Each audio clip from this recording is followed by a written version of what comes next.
Hello दोस्तों, स्वागत है आपके अपने यूट्यूब चैनल ऑफिसर्स अड्डा में। प्रश्नों की श्रृंखला में बढ़ते हुए देखते हैं आज के अपने अगले क्लास को। इस क्लास में भी हमने पीसीएस 2022 के प्रश्नों को सम्मिलित किया गया है जो आयोग ने पूछा था। ठीक है, देखते हैं आज के अपने पहले प्रश्न को।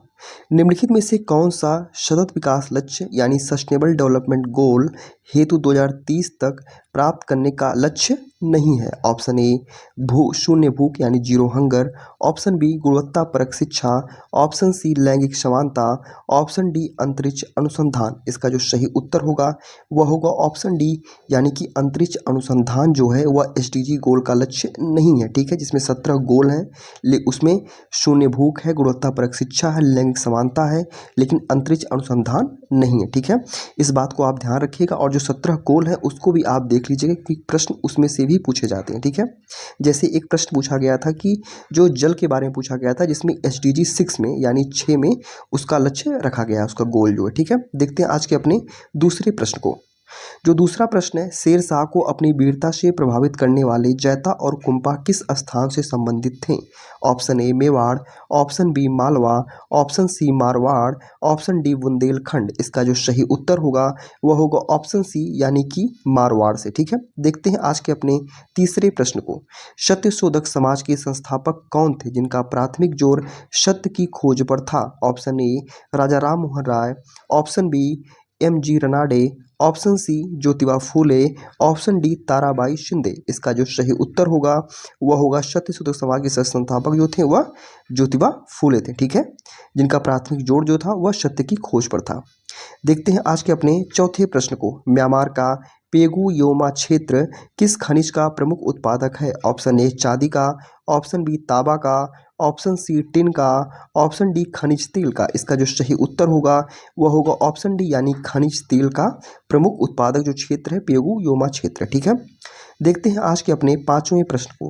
निम्नलिखित में से कौन सा वृक्ष पर्यावरण के लिए खतरा है? ऑप्शन ए केला, ऑप्शन बी बबूल, option C eucalyptus, option D नीम। इसका जो सही उत्तर होगा वह होगा ऑप्शन सी यानी कि जो यूकेलिप्टस है वह पर्यावरण के लिए खतरा है, क्योंकि यूकेलिप्टस जहाँ उगता है, ठीक है, इसे जहाँ उगता है वहाँ का जल जो भूमि के नीचे जो जल संचित होता है वह बहुत ज़्यादा उसका उपयोग करता है और यूकेलिप्टस को पारिस्थितिकी आतंकवादी की भी संज्ञा दी जाती है। ठीक है, देखते हैं आज के अपने छठे प्रश्न को।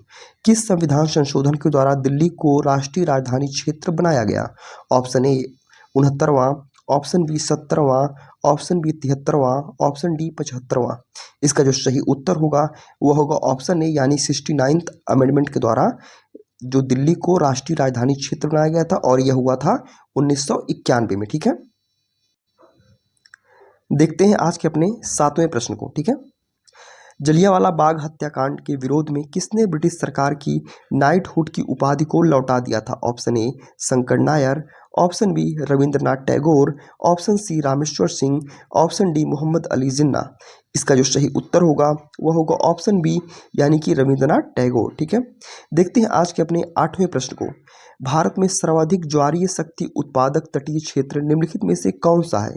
ऑप्शन ए केरल तट, ऑप्शन बी मन्नार तट, ऑप्शन सी खंबात तट, ऑप्शन डी उत्तरी सरकार तट। इसका जो सही उत्तर होगा वह होगा खंबात तट जो है वह सर्वाधिक ज्वारीय शक्ति का तटीय क्षेत्र है। ठीक है, देखते हैं आज के अपने नौवें प्रश्न को। नौवां प्रश्न है, सिंधु घाटी सभ्यता के किस पुरास्थल से नाव के चित्र या मॉडल प्राप्त हुए? ऑप्शन ए कालीबंगा और रोपड़, ऑप्शन बी हड़प्पा और कोटदीजी, ऑप्शन सी मोहनजोदड़ो एवं लोथल, ऑप्शन डी धौलावीरा एवं भगत नाव। इसका जो सही उत्तर होगा वह होगा ऑप्शन सी यानी मोहनजोदड़ो और लोथल जो है वह वहाँ से नाव के चित्र या मॉडल प्राप्त हुए। ठीक है, देखते हैं आज के अपने 10वें प्रश्न को। प्रकाश रासायनिक धुंध में सदैव होता है, यह पूछ रहा है कि इसमें सदैव कौन पाया जाता है? Option A aluminium ion, option B ozone, option C methane, option D phosphorus. इसका जो सही उत्तर होगा वह होगा ऑप्शन बी यानी कि ओजोन इसमें हमेशा पाया जाता है। साधारण शब्दों में अगर प्रकाश रासायनिक धुंध की बात समझे तो ये सभी प्रदूषकों का एक मिश्रण होता है। ठीक है, जिसमें ओजोन हमेशा पाया जाता है, इस बात को आप ध्यान रखिएगा। देखते हैं आज के अपने 11वें प्रश्न को। डेंगू बुखार निम्नलिखित में से किस मच्छर के काटने से होता है? Option A anopheles, option B aedes, option C culex, option D एशियाई बाघ मच्छर। इसका जो सही उत्तर होगा वह होगा ऑप्शन बी यानी कि एडीज मच्छर के काटने से डेंगू बुखार होता है। ठीक है, देखते हैं आज के अपने 12वें प्रश्न को।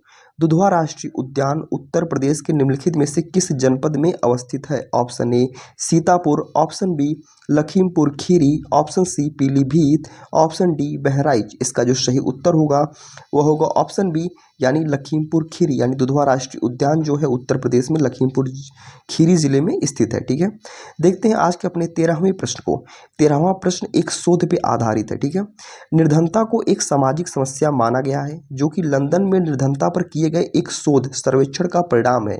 इस शोध के शोधार्थी कौन थे? Option A Charles Booth, option B Henry George, option C Kingsley Davis, option D sir Henry Maine. ठीक है, इसका जो सही उत्तर होगा वह होगा ऑप्शन ए, यानी कि जो चार्ल्स बूथ थे उन्होंने इस पर शोध किया था, वही शोधार्थी थे। ठीक है, इससे इस प्रश्न से यह आशय होता है कि आयोग ऐसे कोई भी प्रश्न पूछ सकता है जो किसी विशेष समुदाय पर यानी किसी विशेष चीज़ों पर वह आधारित हो। ठीक है, इसमें निर्धनता एक प्रमुख समस्या है भारत में। ठीक है, देखते हैं आज के अपने 14वें प्रश्न को।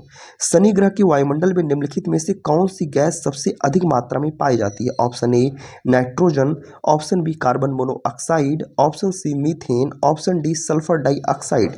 इसका जो सही उत्तर होगा वह होगा ऑप्शन सी, यानी कि मीथेन जो होगा वह सबसे अधिक मात्रा में पाई जाती है। वैसे तो शनि ग्रह में सबसे अधिक मात्रा में हाइड्रोजन पाया जाता है, फिर हीलियम पाया जाता है, उसके बाद मीथेन और अमोनिया जो है अल्प मात्रा में पाई जाती है। चूंकि यहाँ पे हाइड्रोजन और हीलियम नहीं है तो मीथेन सही उत्तर होगा। ठीक है, देखते हैं आज के अपने 15वें और अंतिम प्रश्न को। जो 15वां प्रश्न है, उत्तर प्रदेश दिवस किस तिथि को मनाया जाता है? ऑप्शन ए 23 जनवरी, ऑप्शन बी 25 जनवरी, ऑप्शन सी 24 जनवरी, ऑप्शन डी 26 जनवरी। ठीक है, इसका जो सही उत्तर होगा वह होगा ऑप्शन सी, यानी कि 24 जनवरी को उत्तर प्रदेश दिवस मनाया जाता है। इसके कुछ तथ्य हैं जिसको आप ध्यानपूर्वक सुनिएगा। 24 जनवरी को इसलिए ही मनाया जाता है क्योंकि 1950 में इसी दिन जो है वह संयुक्त प्रांत का नाम बदलकर उत्तर प्रदेश रखा गया था। ठीक है, और पहली बार 2018 में उत्तर प्रदेश सरकार ने प्रथम बार 24 जनवरी को उत्तर प्रदेश दिवस के रूप में मनाने की घोषणा की थी। ठीक है, उसी दिन से यह मनाया जाता है 2018 से। ठीक है, ये थे आज के 15 महत्वपूर्ण प्रश्न जो आयोग द्वारा 2022 में यह सभी प्रश्न पूछे गए थे। ठीक है, इन प्रश्नों के बारे में या किसी व्याख्या के बारे में कोई आपके प्रश्न हो तो आप कमेंट बॉक्स में ज़रूर पूछें, और किसी अन्य आप कोई प्रश्न की श्रृंखला चाहते हैं तो वो भी आप उसमें प्रश्न कमेंट बॉक्स में पूछ सकते हैं। ठीक है, ये प्रश्नों की श्रृंखला आपको कैसी लग रही है इसका उत्तर भी कमेंट बॉक्स में दीजिए, और अगर अभी तक आपने इस चैनल को सब्सक्राइब नहीं किया तो सब्सक्राइब ज़रूर कर लें।